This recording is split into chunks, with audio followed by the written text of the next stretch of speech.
The morning sun shined through the tall glass windows of the airport. People walked in every direction, pulling suitcases behind them. Some rushed to their gates while others stopped to buy coffee. It was a normal Tuesday morning at one of the busiest airports in the country. A tall man walked through the crowd with quiet confidence. He wore a dark blue suit that fit him perfectly. His shoes were polished until they shined. A leather briefcase hung from his right hand. His silver watch caught the light as he moved. Everything about him spoke of success and dignity. He had kind eyes that crinkled at the corners, showing he smiled often in his life. He approached Gate 17 where his flight to New York would board soon. The sign above the gate said first-class boarding. He had flown this route many times before for business. Today felt like any other day. He had no idea what was about to happen. Behind the desk at Gate 17 stood a woman in her mid-30s. She wore the airline uniform with her name tag pinned to her jacket. Her blonde hair was pulled back tight. She had worked for the airline for 8 years. She checked her computer screen and tapped her fingers on the desk. The businessman walked up to the desk and smiled politely. "Good morning," he said in a warm voice. He held out his boarding pass and identification. The gate agent looked up at him. Her smile disappeared. Her eyes moved from his face to his clothes and back again. She did not reach for his boarding pass right away. Instead, she stared at him for a long moment. "Can I help you?" she asked. Her voice was cold and flat. "Yes, I am here to board the flight to New York. First class," he said. He kept his smile, though something in her tone made him uneasy. The gate agent took his boarding pass but held it far from her face, as if inspecting something wrong with it. She looked at it for much longer than necessary. "Is this your ticket?" she asked loudly. Several passengers nearby turned to look. The businessman felt their eyes on him. "Yes, it is," he answered calmly. "Are you sure you are at the right gate?" The agent spoke slowly, pronouncing each word carefully as if talking to someone who might not understand English well. "Economy boarding is down that way." She pointed down the terminal. The businessman felt a familiar heaviness in his chest. He had felt this feeling before in his life. Too many times before. "I have a first-class ticket," he repeated. His voice stayed calm and polite. "Gate 17 to New York, this is the correct gate." The gate agent narrowed her eyes. "Let me see your ID again," she demanded. He had already shown it to her, but he pulled it out once more. She took it and studied it for a very long time. She turned it over in her hands. She held it up to the light. A flight attendant walked up to the desk carrying a coffee cup. She had red hair pulled into a neat bun and wore the same uniform. She saw what was happening and stopped. "Problem?" she asked the gate agent with raised eyebrows. The gate agent leaned toward her and whispered something, but her whisper was loud enough for the businessman to hear. "Just checking everything carefully. You know how it is."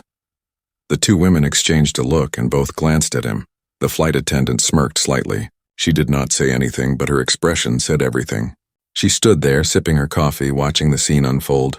More passengers gathered near the gate now. They formed a line behind the businessman. An older white couple in expensive clothes stood right behind him. A young man in a business suit checked his phone. A family with 2 small children waited patiently. Everyone could see and hear what was happening. "Sir, are you absolutely certain this is your ticket?" the gate agent asked again, even louder this time. People in the waiting area looked up from their phones and magazines. The businessman took a slow breath. He had learned long ago not to show anger in situations like this. Anger would only make things worse. "Yes, I purchased this ticket 3 weeks ago. I fly this route regularly for business. This is my ticket and this is my gate." The gate agent typed something on her computer, her fingers hitting the keys harder than needed. She frowned at the screen. "The system is running slow," she announced to no one in particular. "This might take a while." The businessman glanced at his watch. Boarding should have started already. The flight attendant still stood there, watching with her arms crossed. She had a small smile on her lips that did not reach her eyes. "Maybe you should check with customer service," the gate agent suggested, her tone dripping with false sweetness. "They can help you figure out where you need to be." "I know where I need to be," he said firmly but respectfully. "I need to board this flight. I have a meeting in New York this afternoon that I cannot miss." The older woman behind him in line cleared her throat loudly, annoyed by the delay. The gate agent immediately looked past the businessman to her. "I will be with you in just a moment, ma'am. So sorry for the wait."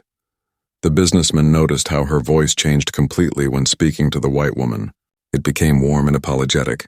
For him, it had been cold and suspicious. The gate agent turned back to her computer and clicked her mouse several more times. She picked up the phone at her desk and had a quiet conversation with someone. The businessman could not hear what she said, but she kept looking at him while she talked. After she hung up, she finally scanned his boarding pass. The computer beeped, accepting it. His ticket was valid, just as he had said all along. But the gate agent did not apologize. She did not smile. She simply handed his documents back to him without making eye contact. "You can board," she said flatly, as if doing him a great favor. The businessman took his boarding pass and ID. "Thank you," he said, though he did not feel thankful. He felt tired and hurt. He walked down the jetway toward the plane, his shoulders a bit lower than when he had arrived. Behind him, he heard the gate agent greet the next passenger with warmth. "Good morning. How are you today? Oh, what a beautiful scarf." The flight attendant who had watched everything picked up her coffee and walked onto the plane ahead of him. She glanced back at him once with that same knowing look. Something in her expression told him this was not over. His day was about to get much worse. The businessman walked through the plane door and into the first-class cabin. The space was elegant and quiet. Large leather seats lined both sides of the aisle. Each seat had plenty of room and a small table. Soft lighting made everything feel calm and expensive. Only 8 seats filled this section of the plane. He found his seat by the window in the second row. He placed his briefcase in the overhead bin carefully and sat down. The leather seat was comfortable. He let out a small breath, hoping the unpleasant experience at the gate was behind him. He pulled out his phone to check his emails before takeoff. The red-haired flight attendant from the gate walked past him without a word. She went to the front of the cabin and began preparing for the flight. He noticed she had watched him sit down. Her eyes had followed his every move. A few minutes later, other first-class passengers boarded. A businessman in a gray suit took the seat across the aisle. An elderly couple sat in the front row. A young woman in designer clothes sat behind him. Everyone settled in quickly, stowing their bags and getting comfortable. The flight attendant walked down the aisle with a tray. She stopped at each passenger to offer them a drink before takeoff. When she reached the elderly couple, her voice was sweet and welcoming. "Good morning. Can I offer you some champagne or orange juice? We also have water and coffee." The elderly man smiled. "Champagne sounds wonderful, thank you." She poured the golden liquid into a real glass flute. The glass sparkled under the cabin lights. "Here you are, sir. Enjoy." She moved to the next passenger. The businessman in the gray suit received the same treatment. She offered him choices with a warm smile. He chose coffee and she brought it in a proper ceramic cup with a saucer. Then she reached the businessman by the window. Her smile vanished like someone had flipped a switch. Her voice became flat and cold. "Drink?" she asked. Just one word, no warmth. "No options. May I have orange juice, please?" he asked politely. She walked away without answering. He watched her go to the galley at the front of the cabin. She returned a minute later with a small plastic cup, the kind used in economy class. The orange juice was filled only halfway. She placed it on his table without looking at him. He stared at the plastic cup. Every other passenger had received glass. He looked up at her about to say something, but she had already turned away. The plane pushed back from the gate. The captain's voice came over the speaker, welcoming everyone aboard and explaining the flight time to New York. The businessman sipped his juice from the plastic cup and tried to focus on his emails. He told himself to let it go. Just a few hours and he would be in New York. After takeoff, the seatbelt sign turned off. The flight attendant came through the cabin again, this time offering snacks and drinks. She stopped at each row with a friendly chat. She laughed with the elderly couple. She complimented the young woman's handbag. When she reached him, her expression hardened again. "Need anything?" she asked, her tone implying he should say no. "Could I have some water, please?" he asked. She brought him water in another plastic cup. The businessman across the aisle received his water in a glass bottle with a real glass. The contrast was impossible to miss. The man across the aisle noticed too. He glanced at the plastic cup, then at his own glass bottle. He looked uncomfortable but said nothing. He turned his attention back to his laptop. An hour into the flight attendant made an announcement over the cabin speaker. Her voice rang out clearly. Ladies and gentlemen in first class, I want to remind you that all beverages, snacks, and meals are complimentary. You do not need to pay for anything. Everything is included with your first-class ticket. She paused, then walked directly down the aisle. As she passed his seat, she looked right at him. Everything is complimentary for first-class passengers, she repeated, speaking slowly and deliberately while staring at him. The message was clear. She was implying he did not belong here. She was suggesting he might not know how first class worked. She was making sure everyone around him heard her insinuation. Heat rose in his face. The elderly woman in front turned slightly in her seat, glancing back at him with curiosity. The young woman behind him shifted uncomfortably. Everyone had heard. Everyone had understood the underlying message. The businessman kept his face calm, but inside, anger and humiliation swirled together. He was a successful man who had worked his entire life to earn his place in the world. He had built a company from nothing. He employed hundreds of people. He donated millions to charity. And yet, here he was, being treated like he had stolen his seat. Lunch service began 30 minutes later. The flight attendant rolled a cart down the aisle. Each passenger received a menu with 3 choices: grilled salmon, chicken breast, or vegetarian pasta. She took orders from everyone with patience and care. When she reached him, she did not offer him the menu. Chicken or pasta? She asked quickly. May I see the menu, please? He asked. She sighed as if he had asked for something unreasonable. She handed him the menu with obvious annoyance and tapped her foot while waiting. Well, I will have the salmon, please. We might be running low on salmon, she said, though she had not checked her cart. Are you sure you do not want chicken? If salmon is available, I would prefer it, he said calmly. She turned to her cart and made a show of looking through the meals. She moved things around loudly. Finally, she pulled out the salmon meal and placed it on his tray table with more force than necessary. The plate rattled. The meal for other passengers came with cloth napkins and real silverware. His meal came with paper napkins and plastic utensils. He looked down at the plastic fork and knife. He could have said something. He could have called her out on this treatment. But what would that accomplish? He would be seen as difficult. He would be seen as angry. He would prove whatever ugly stereotypes existed in her mind. So he said nothing. He ate his meal with plastic utensils while surrounded by other passengers eating with real silverware. The flight attendant walked past his seat multiple times during the meal service. Each time she bumped his seat with her hip. The first time might have been an accident. The second time was suspicious. By the third and fourth time, it was clearly on purpose. His coffee sloshed in his cup. His water nearly spilled. Each bump was followed by no apology. She did not even look at him. The young woman behind him had been watching everything. She leaned forward slightly and spoke quietly. Excuse me, sir? I am so sorry this is happening to you. This is not right. He turned slightly and gave her a sad smile. Thank you, he said softly. I appreciate that. I mean it, she insisted. What she is doing is wrong. He nodded but said nothing more. What could he say? That this happened more often than people knew? That he was tired of fighting these battles? That sometimes you just had to endure it and move on? The flight attendant returned to collect meal trays. She took trays from other passengers gently, asking if they enjoyed their meals. When she reached him, she grabbed his tray without a word and walked away quickly. 2 hours remained in the flight. The businessman tried to work on his laptop, but concentration was difficult. The humiliation sat heavy in his chest. He had done nothing wrong, yet he was being punished. He had paid for his ticket like everyone else, yet he was being treated as less than. He glanced around the cabin. The other passengers had mostly buried themselves in books, movies, or work. Some had noticed the treatment, he could tell. Their quick glances and uncomfortable expressions gave them away. But no one else spoke up. No one else said anything. The flight attendant walked past again and bumped his seat one more time. This time he closed his eyes and counted to 10. Just 2 more hours? He could endure 2 more hours.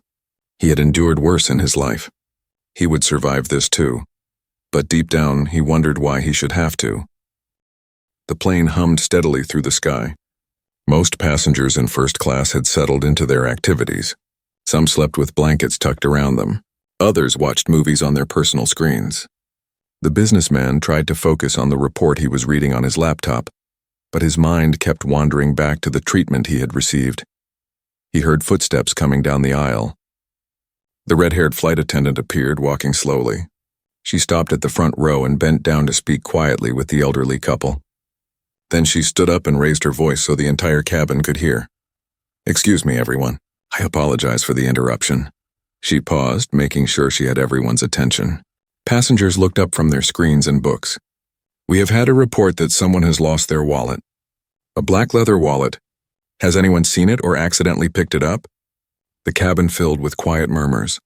Passengers checked their seats and bags. The businessman felt a strange tightness in his stomach. Something about this felt wrong. The flight attendant walked slowly down the aisle, scanning each row. Her eyes moved over the gray-suited businessman, the young woman, and the elderly couple. Then her gaze landed on him. She stopped walking. "Sir," she said, looking directly at the businessman by the window. Her voice carried through the cabin. "Did you happen to see a wallet?" "No, I did not," he answered clearly. She stood there for a moment, her eyes fixed on him. The silence stretched uncomfortably. Other passengers began to turn in their seats to see who she was talking to. "Would you mind if I check around your seat?" she asked. But it was not really a question. Her tone made it clear she would check whether he agreed or not. The businessman felt every eye in the cabin on him. Heat crept up his neck. His hands tightened on the armrests. He knew exactly what was happening. He had seen this pattern before in different forms throughout his life. But refusing would make him look guilty. Refusing would cause a scene. "Go ahead," he said quietly. His voice was calm, but his heart pounded in his chest.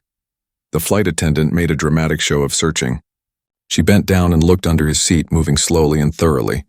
She checked the seat pocket in front of him, pulling out the safety card and magazine. She looked in the side pocket of his seat, all while other passengers watched in silence. The businessman sat perfectly still. His hands rested on his lap. His face showed no emotion, though inside he felt a burning mixture of anger and humiliation. The young woman behind him leaned forward in her seat, watching with wide eyes. "Do you have any bags under the seat?" the flight attendant asked. "Just my laptop bag," he replied. "May I look inside?" He hesitated for just a second. This was going too far, but he knew that hesitation would be seen as suspicious. "Yes," he said. He reached under the seat and pulled out his leather laptop bag. He handed it to her. She unzipped it slowly, making a show of checking every pocket and compartment. She pulled out his tablet. She looked through his files and notebooks. She even checked the small zippered pouch where he kept charging cables. The entire cabin watched in silence. The only sound was the hum of the airplane engines and the rustle of papers as she searched through his belongings. The businessman across the aisle had lowered his laptop screen. He watched the scene with a frown on his face. The elderly couple had turned completely around in their seats. Even passengers in the rows behind were craning their necks to see. The flight attendant found nothing, because there was nothing to find. She zipped up his bag and handed it back to him without a word of apology. No sorry for the trouble or thank you for your cooperation. Nothing, but she was not finished. "What about your overhead bin? Did you put anything up there?" "Just my briefcase," he said. His voice remained steady, but he could feel his control starting to slip. She reached up and opened the overhead bin. She pulled down his expensive leather briefcase and placed it on the empty seat next to him. She opened it right there in the aisle where everyone could see. Inside were his business papers, his tablet, a book, and some pens. She lifted each item, checking underneath. She opened folders. She even shook out the book to see if anything would fall out. The young woman behind him could not stay quiet anymore. "This is ridiculous," she muttered, just loud enough to be heard. The flight attendant shot her a sharp look but continued searching. After several long minutes, she placed everything back in the briefcase. She closed it and put it back in the overhead bin. "Nothing here," she announced to the cabin as if disappointed. She looked at the businessman one more time, her eyes cold. "Sorry for the inconvenience," she said, but her tone held no real apology. She walked back toward the front of the cabin, checking a few other areas half-heartedly. But everyone knew the truth. She had not really been looking for a wallet in those other places. She had targeted him specifically. The businessman sat frozen in his seat. His hands trembled slightly, so he gripped his armrests tighter to make them stop. He stared straight ahead at the seat in front of him. He did not want to see the faces of the other passengers. He did not want to see their pity or their judgment or their discomfort. The man across the aisle leaned over slightly. "That was completely out of line," he said quietly. "I am sorry that happened to you." The businessman nodded but did not trust his voice to speak. If he opened his mouth, everything he was holding inside might come pouring out. Behind him, the young woman had pulled out her phone. She was typing something quickly, her thumbs moving across the screen with urgency. She glanced up at the businessman, then back at her phone. In the back of the first-class cabin, near the dividing curtain to economy, another woman sat in uniform. She was the gate agent from earlier, the blonde woman who had questioned his ticket and made him wait. She was deadheading on this flight, traveling as a passenger to work another route later. She had watched the entire wallet incident with a small smile on her face.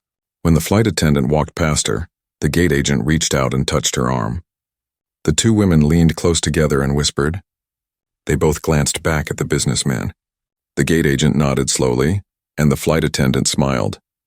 The businessman caught their exchange in his peripheral vision. His stomach sank even deeper. They knew each other.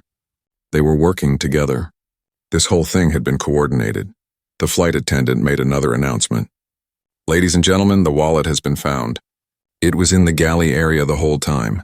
False alarm. Sorry for the disruption." A few passengers sighed in relief. Others went back to their movies and books. The incident was over for them, just a minor interruption in their flight.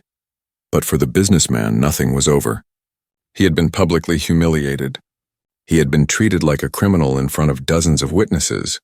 And the two women responsible were sitting in this cabin, probably congratulating themselves.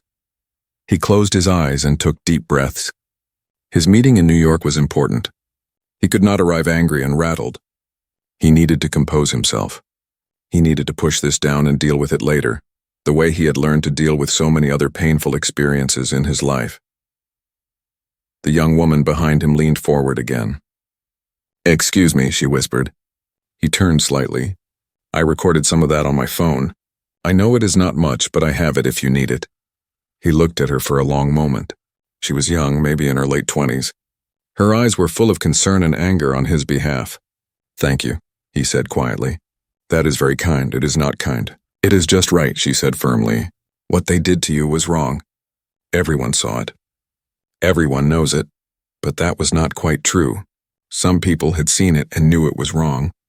But others had seen it and thought nothing of it. And some had seen it and maybe even agreed with the flight attendant's suspicions. That was the painful reality he lived with every day. The flight attendant walked past his seat one more time. She did not bump into him this time. She did not look at him at all. But he could feel her satisfaction radiating from her like heat. She had made her point. She had put him in his place, at least in her mind. The businessman looked out the window at the clouds below. Somewhere down there was the America he loved, the country where he had built his success. But up here, 30,000 feet in the air, he was being reminded that no amount of success could completely protect him from prejudice. 1 hour left until landing. 1 hour and this nightmare flight would be over. He told himself he could survive 1 more hour. He had survived worse. He would survive this too, but part of him wondered how many more times in his life he would have to just survive moments like these. The young woman sat in her seat with her phone held low, her heart racing. Her name was Sarah Chen, and she was a journalist for a major online news publication. She had been returning from a conference in Los Angeles about civil rights and social justice. The irony of what she had just witnessed was not lost on her. She looked at the short video clips on her phone. She had not captured everything, but she had enough. The flight attendant searching through the businessman's belongings. The way other passengers watched. The man's dignified but pained expression as he sat through the humiliation. Sarah had seen discrimination before. She had written about it many times, but witnessing it in real time just inches away from her felt different. Her hands shook slightly as she typed notes into her phone, recording every detail while the memory was fresh. The businessman sat quietly in front of her, looking out the window. His shoulders were tense.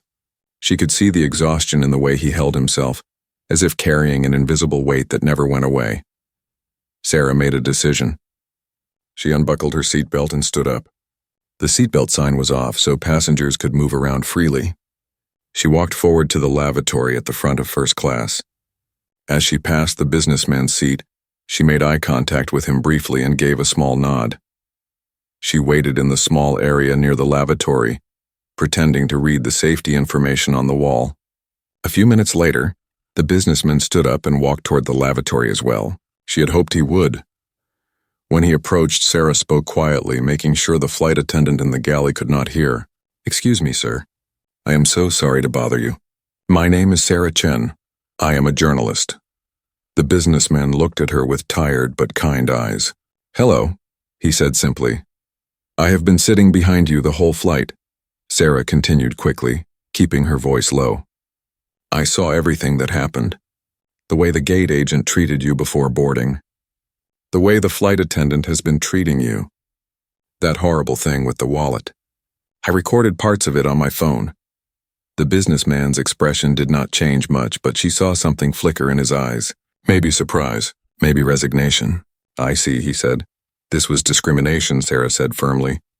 "Clear, obvious discrimination. Everyone in that cabin saw it. What they did to you was wrong, and I want you to know that I see it. I am a witness to it." The businessman was quiet for a moment. Then he let out a long, slow breath. "Thank you," he said softly. "You have no idea how much it means to hear someone say that out loud." "I want to write about this," Sarah said. "I want to share what happened. With your permission, of course. I would never use your name or details without your consent.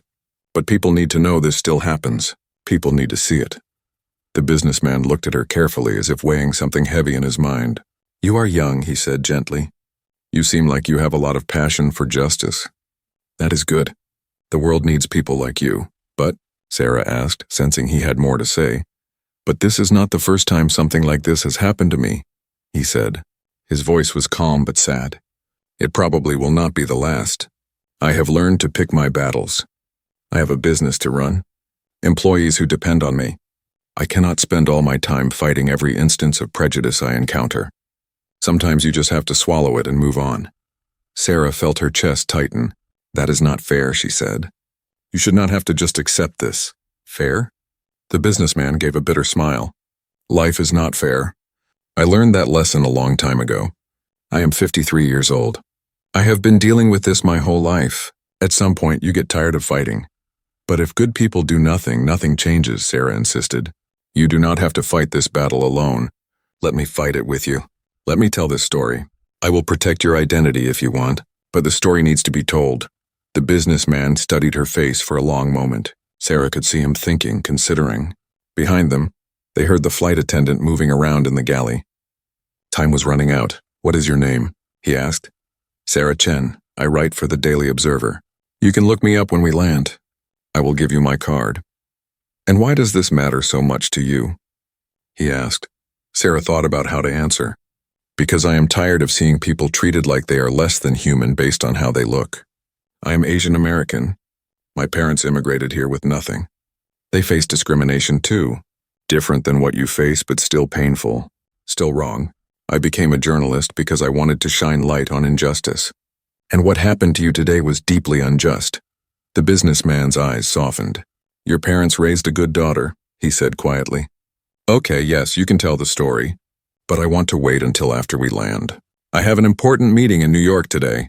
I cannot let this distract me from that." "Of course," Sarah agreed quickly. "After we land. We can exchange information then." "And Sarah," he added, "when you write this, I want you to make it clear that this is not about one bad flight attendant or one bad gate agent. This is about a system. This is about unconscious bias that exists everywhere. That is the real story." Sarah nodded, her respect for this man growing.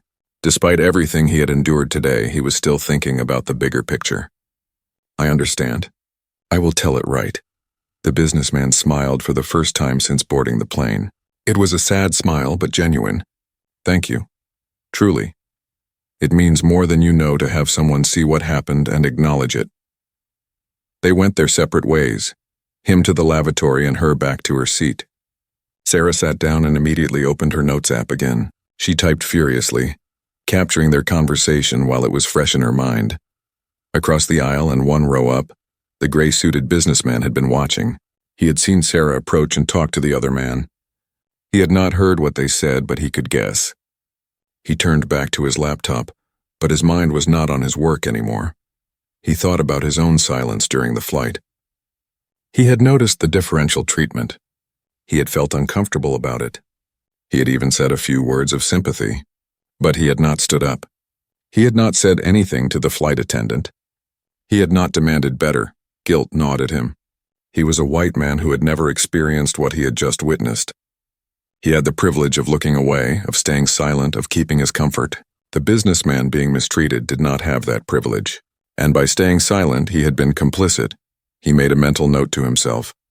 When they landed, he would find that man and apologize properly. He would offer to be a witness if needed. It was the least he could do. In the back of the cabin, the gate agent and the flight attendant were whispering again. The gate agent smiled and nodded. She felt satisfied with how the day had gone. She had followed her instincts. She had questioned someone who looked out of place. And her friend had backed her up. Neither woman felt they had done anything wrong. In their minds, they were just doing their jobs. They were being careful. They were protecting the airline and the other passengers. The fact that they had profiled someone based on race did not register in their consciousness as a problem. This was the dangerous truth about prejudice. It often did not announce itself with malice. It hid behind words like procedure and caution and just doing my job. It wore a uniform and a smile. It felt justified and righteous. Sarah looked at the two women and felt anger rise in her chest. She took a photo of them from behind, making sure to capture their uniforms and the airline logo. She would need that for her story. The captain's voice came over the speaker. "Ladies and gentlemen, we have begun our descent into New York. Please return to your seats and fasten your seatbelts. Flight attendants prepare the cabin for landing." Sarah buckled her seatbelt and looked out the window. The New York skyline was coming into view. Tall buildings stretched toward the sky. The city represented dreams and opportunities for so many people. Yet discrimination existed there too, just like everywhere else. She thought about the businessman sitting in front of her. He was probably successful, probably wealthy based on his clothes and demeanor, yet none of that had protected him today. His achievements meant nothing to people who only saw his skin color. Sarah made a promise to herself. She would write this story, and she would write it well. She would make people understand what it felt like to be treated this way. She would make them see the pain behind the dignified silence. The plane descended through the clouds. The businessman stared out his window, his face unreadable. Sarah wondered what he was thinking. Was he preparing for his meeting? Was he trying to let go of the anger? Was he thinking about all the other times this had happened in his life? The wheels touched the runway with a gentle bump. The plane slowed and taxied toward the gate. Passengers began gathering their belongings, eager to get off and start their day in New York. Sarah collected her things but stayed seated until the businessman stood. She wanted to walk off near him to make sure nothing else happened. The flight attendant stood by the door, smiling and thanking passengers as they exited. When the businessman reached the door, the flight attendant's smile froze. "Have a nice day," she said flatly. He looked at her directly. "I hope you think about what you did today," he said quietly. Then he walked off the plane. The businessman walked through the jetway and into the terminal. His legs felt heavy as if he had been running instead of sitting for hours. The stress of the flight had exhausted him more than the actual travel. He just wanted to get to his meeting, finish his business, and forget this day ever happened. Behind him, other passengers from first class filed out. Sarah stayed close, keeping him in sight. She wanted to catch him before he disappeared into the busy terminal. She needed his contact information. She needed to make sure he was okay. The terminal was crowded with people rushing in all directions. Travelers pulled suitcases. Families reunited with hugs and smiles. Business people walked quickly, phones pressed to their ears. The businessman stopped near a row of seats to check his phone for messages from his office. Sarah approached him carefully. "Excuse me," she said. "Do you have a minute?" He looked up and recognized her.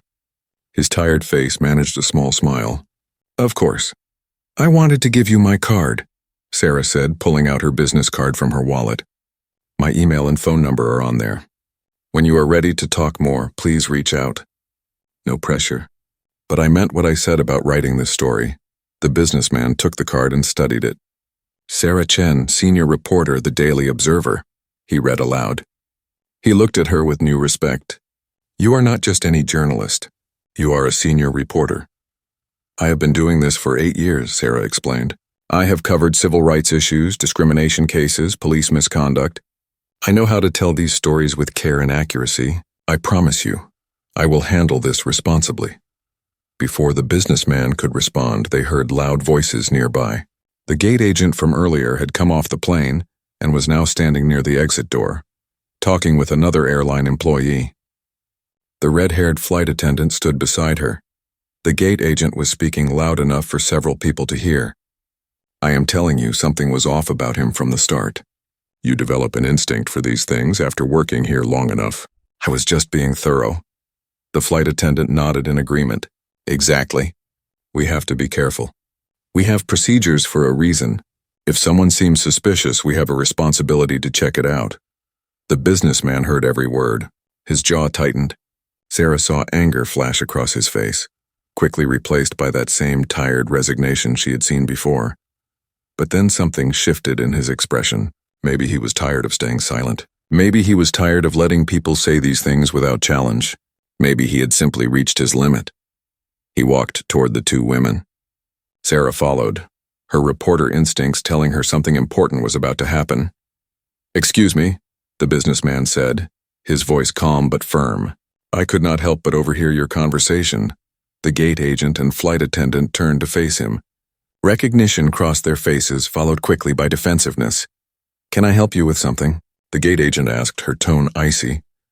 You can explain what exactly seemed suspicious about me, the businessman said. I presented a valid ticket. I showed proper identification. I was polite and cooperative. So what exactly triggered your instinct? The gate agent's face flushed. I was just doing my job, sir. We have to verify all passengers. But you did not verify all passengers the same way, he countered. You did not make the white passengers wait at the gate while you questioned their tickets multiple times. You did not speak to them slowly as if they might not understand English. You treated me differently, and we both know why. A small crowd was beginning to gather. Other passengers from their flight had stopped to watch. Airport employees nearby turned their attention to the confrontation. The flight attendant stepped forward. Sir, if you have a complaint about your service, you can file it through proper channels. But we did nothing wrong. The wallet incident was a legitimate security concern. A legitimate security concern? The businessman's voice rose slightly, though he still maintained control. You searched only my belongings in front of the entire cabin. You humiliated me publicly, and then the wallet magically appeared in the galley, exactly where you said you had already checked. Do you think I am stupid? Do you think everyone watching was stupid? Sarah had her phone out, recording the exchange. Other passengers pulled out their phones too. In the age of social media, nothing stayed private for long. The gate agent looked around nervously at all the phones pointed in their direction. This is inappropriate. We are not having this conversation here. Why not? The businessman asked. You had no problem making a spectacle of me on the plane. You had no problem whispering about me where I could hear. Why should I give you privacy now? An older woman who had been on their flight stepped forward. She had been sitting in first class a few rows behind. I saw everything, she announced to the growing crowd. This man is telling the truth. The way these two employees treated him was disgraceful. It was discrimination, plain and simple. The gray-suited businessman who had sat across the aisle also stepped up. I saw it too. I am ashamed I did not speak up during the flight. But I am speaking up now. These employees profiled this man from the moment he approached the gate. The gate agent's face went from flushed to pale. This was not going the way she expected. You're taking this out of context. You were not there for the entire interaction. I was there from the beginning, the elderly woman said firmly. I was right behind him in line at the gate. I heard every word you said to him. I saw how your whole demeanor changed when you spoke to me versus how you spoke to him. More passengers were speaking up now. A young mother nodded. I noticed it too. It made me uncomfortable, but I did not know what to say. The flight attendant looked at the growing crowd with panic in her eyes. This was spiraling out of control. We need to call security, she said to the gate agent. Yes, let us call security, the businessman said. I would love to explain to them exactly what happened. I would love for them to review the footage from the gate area and from the plane. Sarah stepped forward, holding up her business card. I am a reporter with the Daily Observer. I witnessed and recorded parts of this incident. I will be publishing a full account of what happened on this flight. The color drained completely from both women's faces. A reporter. This was going to become a news story. This was going to be everywhere. The gate agent tried to recover. I do not know who you think you are, but you cannot just— I am a paying passenger who witnessed discrimination, Sarah interrupted. I have every right to report what I saw, and I have video evidence to support the account. An airport security officer appeared, drawn by the commotion. He was a tall man in his 40s with a calm but authoritative presence. What seems to be the problem here? He asked. The flight attendant jumped to speak first. Officer, this passenger is harassing us. We are just trying to do our jobs and he is causing a disturbance. The security officer looked at the businessman. Sir, is there a problem? The businessman took a breath. He could feel his heart pounding. Part of him wanted to just walk away, to avoid the confrontation, to not make waves, but another part of him, the part that had been pushed too far today, needed to stand up. Yes, officer, there is a problem, he said clearly. These two employees discriminated against me throughout my flight. They profiled me, humiliated me, and treated me as a criminal for no reason other than the color of my skin. I have multiple witnesses who saw everything. The security officer looked around at the crowd. He saw all the phones recording. He saw the other passengers nodding. His expression became more serious. These are serious allegations, he said. They are also true, Sarah added. I am a journalist and I documented the incident. I have video evidence. The gate agent tried again. This is ridiculous. We were following protocol. If he felt uncomfortable, that is unfortunate, but we did nothing wrong. You did everything wrong, the elderly woman said angrily. I am 72 years old and I have never seen such blatant racism in my life. You should both be ashamed. The security officer held up his hand. Everyone needs to calm down. Sir, he said to the businessman, can I see your identification and boarding pass, please? The businessman's heart sank. Here it was again. Even now, even with witnesses supporting him, he was the one being asked to prove himself. He reached into his jacket pocket. Why does he need to show his ID? Sarah demanded. He is not the one who did something wrong. Why are you not asking these employees for their credentials? The security officer looked uncomfortable. Ma'am, I'm just trying to understand the situation. The situation is clear, the gray-suited businessman said. These employees racially profiled a passenger. Multiple people witnessed it. There is video evidence. What more do you need to understand? Another security officer arrived, a woman this time. She had been monitoring the situation from nearby. Officer Jenkins, I saw some of what happened at the gate earlier, she said quietly. The gentleman is right. I noticed the interaction seemed unusual. The gate agent was taking much longer with this passenger than with others. Officer Jenkins looked between everyone involved. The truth was becoming impossible to ignore. I need both of you to come with me, he said to the gate agent and flight attendant. We need to file a formal report about this incident. This is insane, the flight attendant protested. We did nothing wrong. Then you have nothing to worry about, Officer Jenkins replied. But his tone suggested he did not believe them. He turned to the businessman. Sir, I apologize for asking, but I do need your information for the report. Would you be willing to provide a statement about what happened? The businessman hesitated. He looked at his watch. His meeting was in 2 hours. He needed to get going, but he also knew that if he walked away now, nothing would change. These women would face no consequences. They would do this to someone else. Yes, he said finally, I will provide a statement. But I need to make a phone call first to reschedule my meeting. Sarah touched his arm gently. I will stay with you through the whole process, she said. You are not alone in this. The businessman looked at her, and for the first time that day he felt something other than anger and humiliation. He felt hope. Hope that maybe this time would be different. Hope that maybe his voice would be heard. Thank you, he said to Sarah. Then he looked at the security officer. Let us get this done. I am tired of staying silent. As they walked toward the security office, a crowd of passengers followed, all wanting to give statements. The gate agent and flight attendant walked behind, their confident facade crumbling. They whispered frantically to each other, realizing the magnitude of what was happening. Neither woman knew that watching from near the terminal restaurant was someone who would change everything. Someone who knew exactly who the businessman was. Someone who had the power to make sure justice was served. The regional director of the airline was about to enter the scene. Margaret Williams stood near the airport restaurant, her coffee cup frozen halfway to her lips. She had been at the airport to personally greet an international partner arriving on another flight. As the regional director for the airline, she made it a point to show up for important guests. But now her attention was locked on a scene unfolding near Gate 17. Margaret was a black woman in her late 50s who had worked her way up through the airline industry over 30 years. She had started as a reservation agent and climbed every rung of the ladder through hard work, determination, and an unwavering commitment to excellence. She knew discrimination when she saw it because she had experienced it herself countless times in her career. And right now, she was seeing something that made her blood run cold. She watched as two of her employees, a gate agent and a flight attendant, were being escorted by security. She watched a well-dressed black man talking with an officer, surrounded by supportive passengers. She saw phones recording everything. She saw a journalist taking notes. Margaret set down her coffee and walked quickly toward the group. Her heels clicked sharply against the tile floor. Her airline uniform was immaculate, her name badge gleaming. Everything about her presence commanded attention and respect. As she got closer, she could hear the conversation. The businessman was explaining what had happened during the flight. His voice was measured and calm, but she could hear the pain underneath.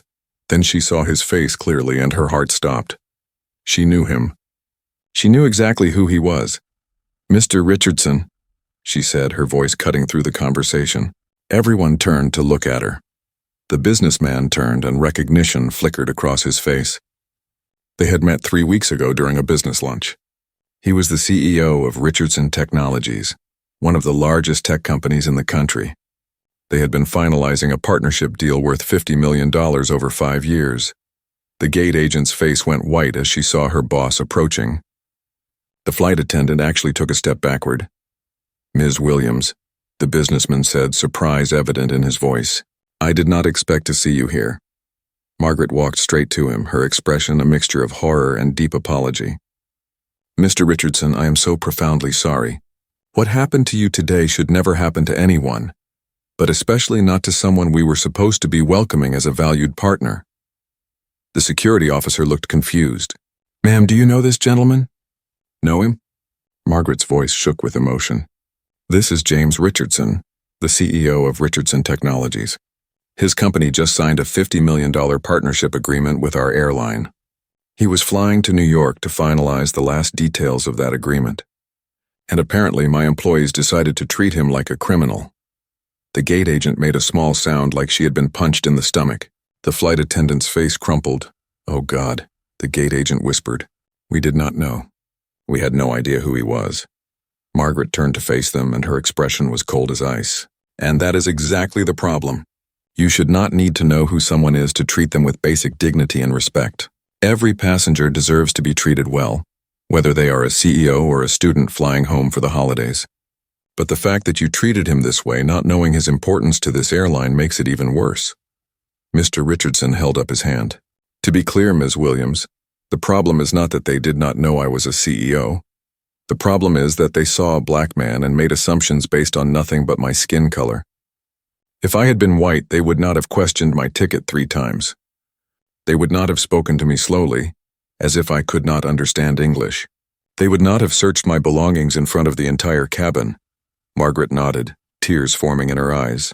"You are absolutely right, and I am ashamed. I am ashamed that this happened on my airline. I am ashamed that employees I am responsible for training made you feel this way." She turned to the gate agent and flight attendant. Both women looked like they wanted the floor to swallow them whole. "You are both suspended effective immediately, pending a full investigation. Give me your employee badges now." "Ms. Williams, please," the gate agent started. "We were just following protocol." "We did not mean anything by—" "Do not," Margaret interrupted sharply. "Do not stand there and claim this was about protocol. Protocol does not involve treating one passenger differently than others based on the color of their skin. Protocol does not involve publicly humiliating someone. I have reviewed thousands of passenger interactions in my career. I know what protocol looks like, and this was not it." The flight attendant was crying now. "I am going to lose my job. Please, I have been with the airline for 12 years. I have 2 kids. Margaret's expression softened slightly, but her voice remained firm. Then you should have thought about them before you decided to discriminate against a passenger. Your actions today do not just affect you. They affect every employee of this airline. They affect our reputation. They affect our partnerships. And most importantly, they caused real harm to a human being who deserved better. Sarah stepped forward, her reporter notebook in hand. Ms. Williams, I am Sarah Chen with the Daily Observer. I was on this flight and witnessed everything. I have video documentation. Can I ask you for a statement about how the airline plans to handle this situation? Margaret took a deep breath. This was going to be a public relations nightmare. But running from it would only make things worse. She needed to face it head-on with transparency and honesty. Yes, you may, Margaret said. I want to state clearly that what happened to Mr. Richardson today is completely unacceptable and does not represent the values of this airline. We pride ourselves on treating every passenger with dignity and respect, and we failed today. We failed Mr. Richardson, and we failed everyone who witnessed this incident. I am personally overseeing a full investigation, and we will be taking immediate action to ensure this never happens again. What kind of action? Sarah pressed, her pen moving across her notebook. First, mandatory retraining for all customer-facing employees on unconscious bias and discrimination. Second, we will be establishing a passenger dignity task force to review our policies and procedures.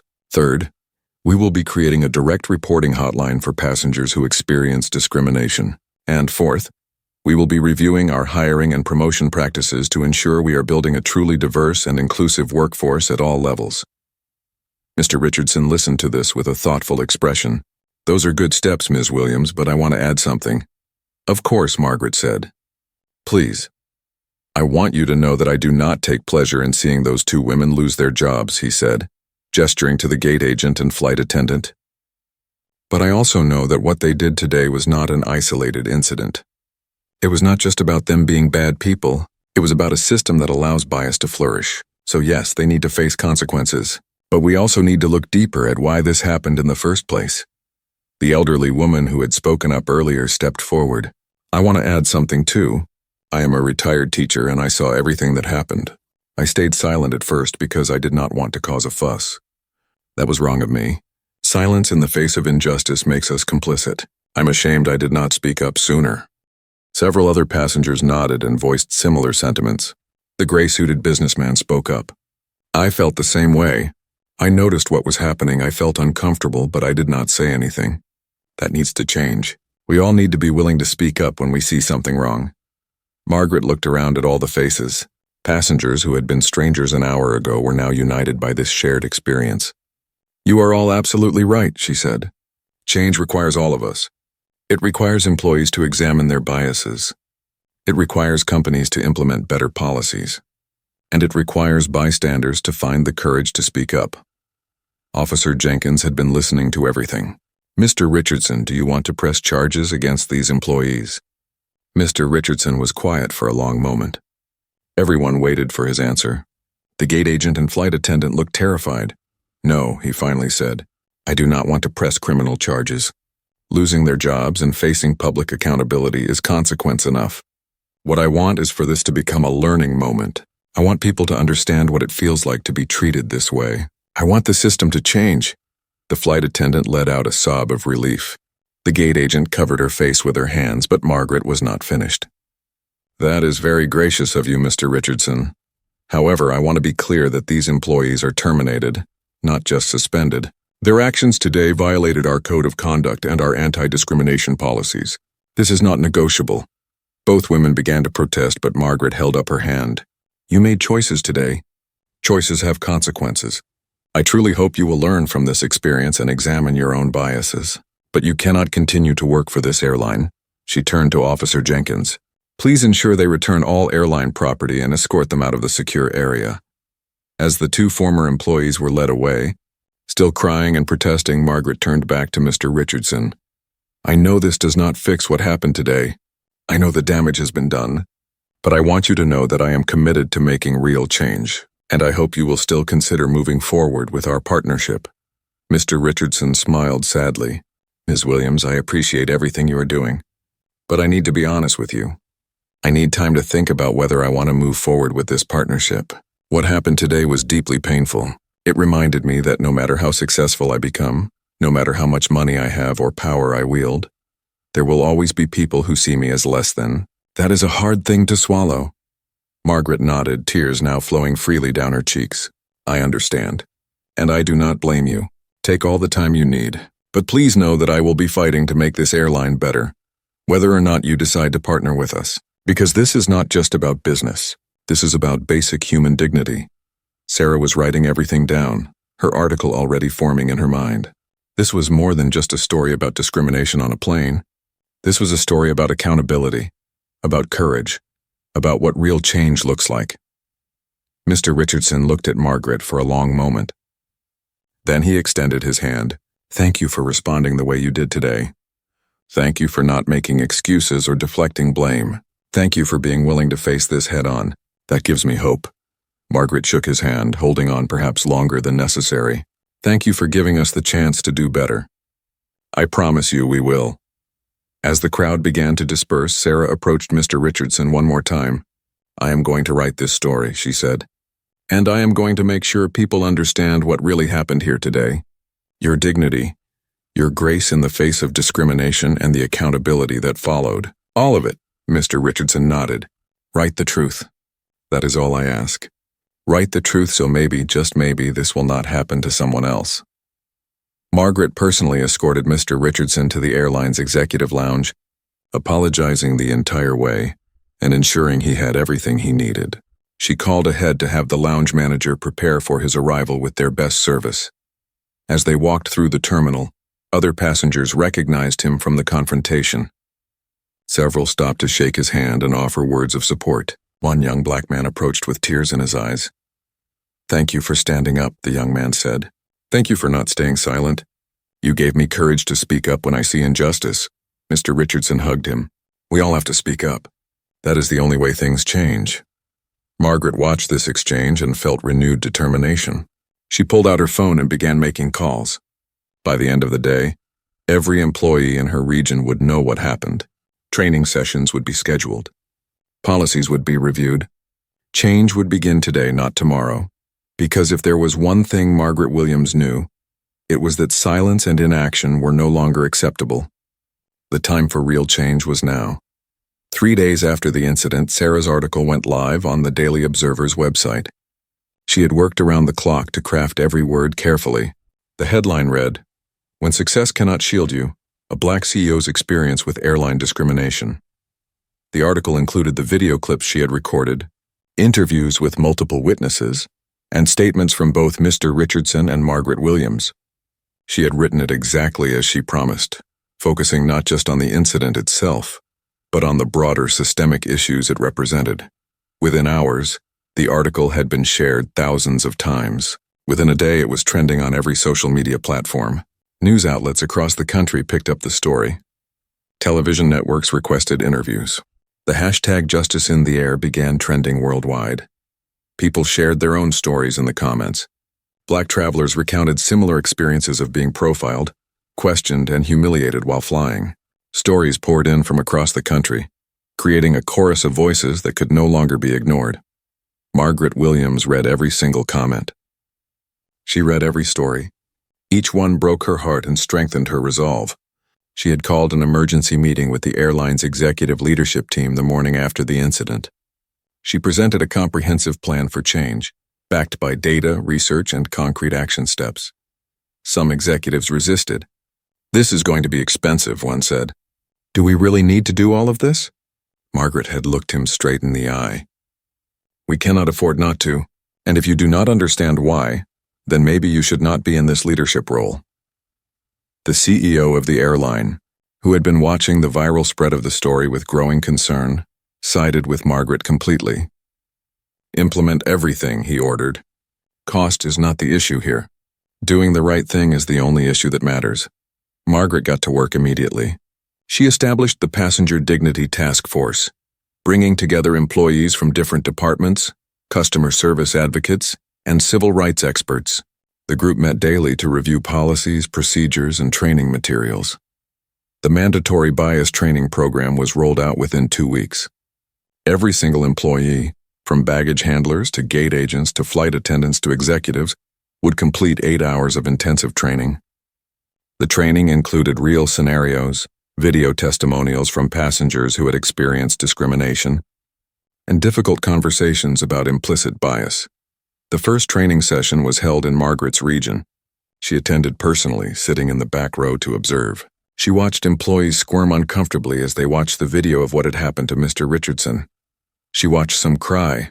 She watched others nod in recognition, as if finally understanding moments from their own careers when they might have made similar mistakes. At the end of the session, a veteran flight attendant raised her hand. "I have been doing this job for 25 years, she said, her voice shaking.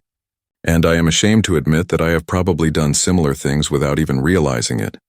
I thought I was just being careful or following my instincts. But watching that video, I see now how my instincts were shaped by bias. I want to do better." Margaret stood up and walked to the front of the room. "Thank you for your honesty," she said. "That is what change looks like. It starts with acknowledging our mistakes and committing to do better. Every single one of us has biases. The question is whether we are willing to confront them." The discrimination reporting hotline was established with a dedicated team to handle complaints. In the first week alone, they received over 100 calls. Some were about recent incidents. Others were about experiences from years ago that passengers had never felt safe reporting. Each call was taken seriously. Each complaint was investigated. Margaret personally reviewed every report that came through. Some resulted in additional employee terminations. Others led to policy changes. All of them informed the ongoing work of the task force. Meanwhile, the two former employees at the center of the original incident faced very different paths. The gate agent, whose name was Jennifer, initially responded to her termination with anger and denial. She gave an interview to a local news station, claiming she was being made a scapegoat, that she had done nothing wrong, that political correctness had gone too far. The interview went viral for all the wrong reasons. People were outraged by her continued refusal to take responsibility. Potential employers who Googled her name found the interview and passed on her applications. She struggled to find work in the industry. 6 months later, Jennifer sat alone in her apartment, scrolling through job rejections. She finally watched the full video of the incident from start to finish. She watched herself questioning Mr. Richardson's ticket repeatedly, while waving the white passengers through. She watched herself speak to him slowly, as if he might not understand. She watched her smirks and knowing glances with the flight attendant. For the first time, she truly saw what she had done. She saw it through his eyes, through the eyes of the passengers, through the eyes of the world, and she broke down crying. She wrote a long letter to Mr. Richardson. In it, she apologized without making excuses. She acknowledged that her actions had been driven by racist assumptions she had not even realized she held. She explained that losing her job and facing public backlash had forced her to confront uncomfortable truths about herself. She did not ask for forgiveness or for him to help her get her job back. She simply said she was sorry, and that she was committed to doing the hard work of examining and changing her biases. Mr. Richardson received the letter and read it 3 times. He showed it to his wife, who had supported him through the emotional aftermath of the incident. "What do you think?" he asked her. "I think it takes courage to write a letter like that," she said. "I think she has a long way to go, but at least she is finally taking the first steps." Mr. Richardson agreed. He wrote back to Jennifer, thanking her for her apology and encouraging her to continue the work of self-examination. He did not offer to help her professionally, but he did offer her grace. "We all have the capacity to change and grow," he wrote. "I hope you will use this experience to become a better person." The flight attendant, whose name was Michelle, took a different path from the beginning. The night after she was fired, she called her elderly mother and told her everything that had happened. Her mother, who had grown up in the segregated South and had marched for civil rights in her youth, was devastated. "How did I raise a daughter who would do such a thing?" her mother asked through tears. That question haunted Michelle. She began reading books about racism, unconscious bias, and the Black experience in America.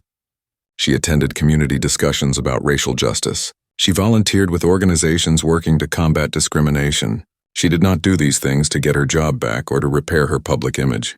She did them because she genuinely wanted to understand and change. A year after the incident, Michelle wrote an essay about her experience. She submitted it to the Daily Observer, to Sarah specifically, In the essay, she took full responsibility for her actions.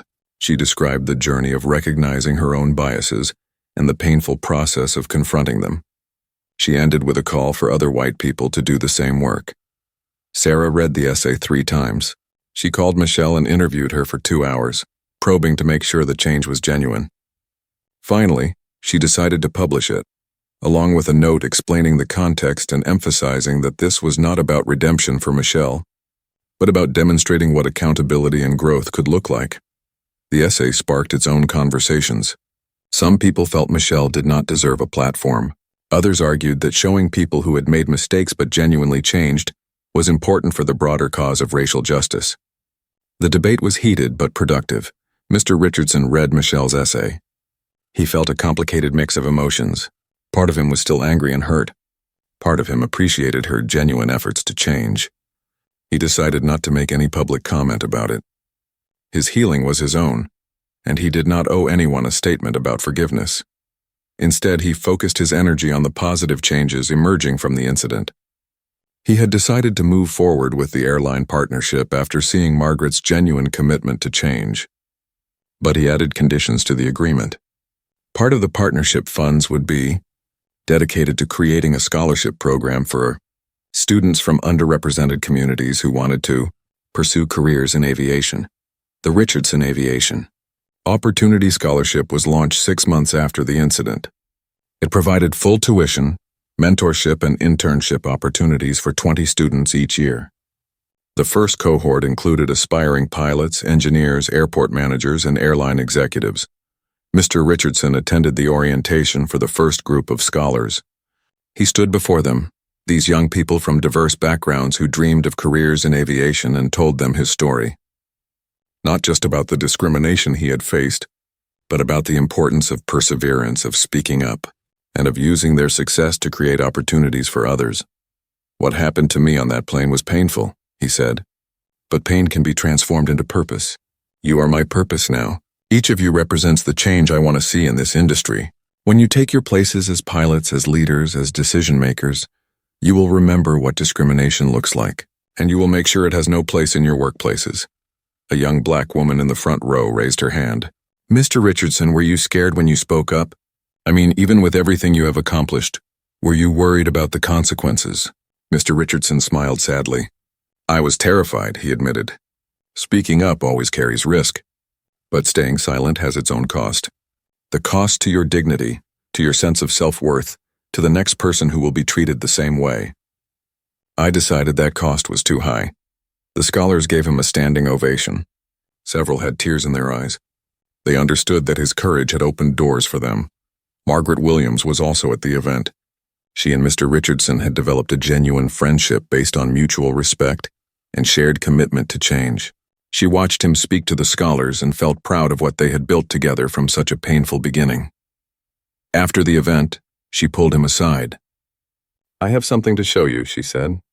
She handed him a report. These are our discrimination complaint numbers over the past year. They are down by 68%. Mr. Richardson looked at the numbers with surprise. That is significant. The training is working, Margaret explained. But more than that, our culture is changing. Employees know there are real consequences for discrimination now. They know complaints will be taken seriously. And passengers know they have a voice. But we still have work to do. 68% reduction means 32% of incidents are still happening. Progress is not perfection, Mr. Richardson said, but it is better than standing still. Sarah continued to follow the story. She wrote follow-up articles about the policy changes, the training programs, and the scholarship. Her original article had been nominated for a journalism award, but more importantly, it had sparked real change. She received messages from passengers who said they felt empowered to report discrimination after reading her articles. She heard from airline employees who said the training had opened their eyes to biases they did not know they had. She got emails from other journalists who were now investigating discrimination in their local airlines. 1 year after the incident, Sarah arranged for a reunion of sorts. She brought together Mr. Richardson, Margaret Williams, and several of the passengers who had spoken up that day at the airport. They met at a coffee shop near the airport, the same airport where everything had happened. The elderly woman who had spoken up was there. So was the gray-suited businessman. the young mother who had admitted she noticed but said nothing, and several others who had been on that flight. They sat together and shared their reflections on the past year. Everyone had been changed by the experience in different ways. Some had become more active in anti-racism work. Others had committed to always speaking up when they witnessed injustice. All of them felt connected by the shared experience of that difficult day. "I think about that day often," the elderly woman said.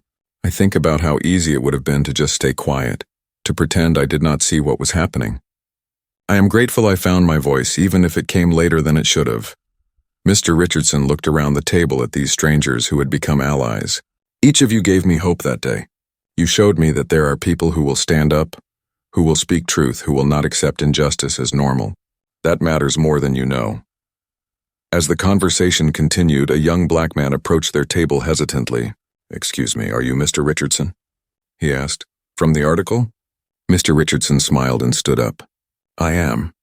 I just wanted to thank you," the young man said, his voice emotional. "I read your story, and it gave me courage to report discrimination I experienced at my job. Because of you, I found my voice. Because of you, I stood up for myself. Thank you." They shook hands, and Mr. Richardson felt tears in his eyes. This was why it had been worth speaking up. Not for himself alone, but for all the people who would come after him, for all the people who needed to know they were not alone, that discrimination was not acceptable, that their voices mattered. Sarah watched this exchange and knew she had one more article to write. The final chapter in the story was not about the discrimination itself, but about what came after. About accountability and growth and change. About how one moment of courage could ripple outward and touch countless lives. She opened her laptop and began typing. The headline would be, "1 year later, how an incident of discrimination sparked real change." As she wrote, she looked around the table at this unlikely group of people brought together by injustice, but bound together by hope. This was what change looked like. Not perfect, not complete, but real and ongoing and persistent. Mr. Richardson caught her eye and smiled. He knew she was writing again. He trusted her to tell the story well, just as she had from the beginning.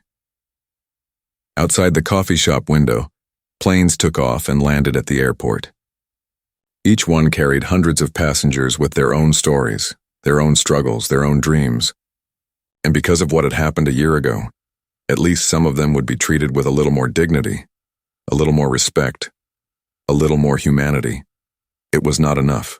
There was still so much work to do, but it was a beginning, and sometimes that is all you need. A beginning, a spark, a moment when someone decides that staying silent is no longer acceptable. From that moment, change becomes possible. And from change, hope emerges. Hope that tomorrow can be better than today. Hope that people can grow and learn. Hope that justice, though slow, is still within reach. That hope, more than anything, was the true legacy of what had happened on Flight 284. And it would continue long after the headlines faded and the viral posts were forgotten.